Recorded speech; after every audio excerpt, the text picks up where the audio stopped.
हैं। क्या यह सच है?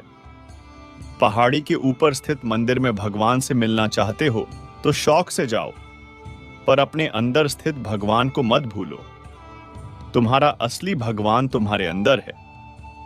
कल्पनाओं के दायरे से बाहर निकलो और हकीकत को पहचानो, समझो और उसका अनुभव करो।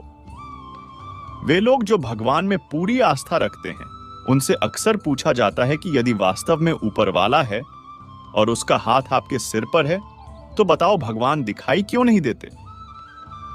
देखिए, इस बात में कोई दो राय नहीं कि भगवान के प्रति हर इंसान के मन में अलग अलग छवि है। इसलिए भगवान के नाम पर समाज में कई तरह के किस्से कहानियां प्रचलित हैं।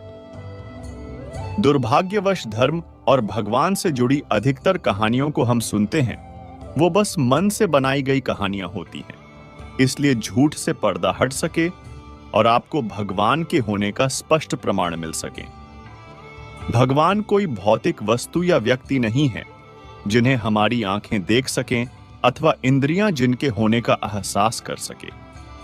पर इसका अर्थ यह कदापि नहीं है कि जो चीज दिखती नहीं है उसका अस्तित्व नहीं होता। उदाहरण के लिए, हम सभी को भीतर से एक बेचैनी होती है जो दिखाई तो नहीं देती, पर वो है इस बात का प्रमाण यह है कि हम दुख से छटपटाते हैं। इसी प्रकार इंसान के भीतर प्रेम, करुणा का होना दर्शाता है कि भगवान है। हमारे ही भीतर राक्षस भी है और देवता भी है।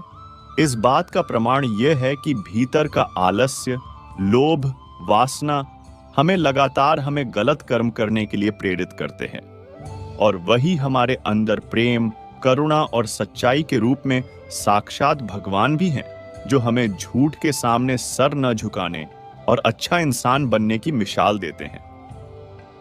इसलिए वे लोग बड़ी भूल करते हैं जो भगवान को अपने से बाहर का अवतार मानते हैं और समझते हैं कि भगवान कोई दिव्य शक्ति है। नहीं, भगवान भीतर ही है। अगर सच्चाई के सामने सर झुक जाता है, भीतर से प्रेम उठता है, तो समझ लीजिए भगवान की अनुकंपा आप पर है। लेकिन अपने लालच और स्वार्थ के खातिर बुरे और झूठे लोगों के सामने भी झुक जाते हो, तो समझ लीजिए आप राक्षस की पूजा कर उसे भोग लगा रहे हैं। आत्मज्ञान की कमी के कारण मनुष्य पूजा पाठ करने के बावजूद जीवन पर्यंत दुखी रहता है।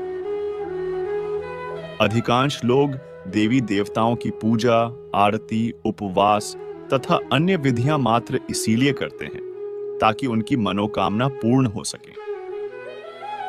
उदाहरण के लिए,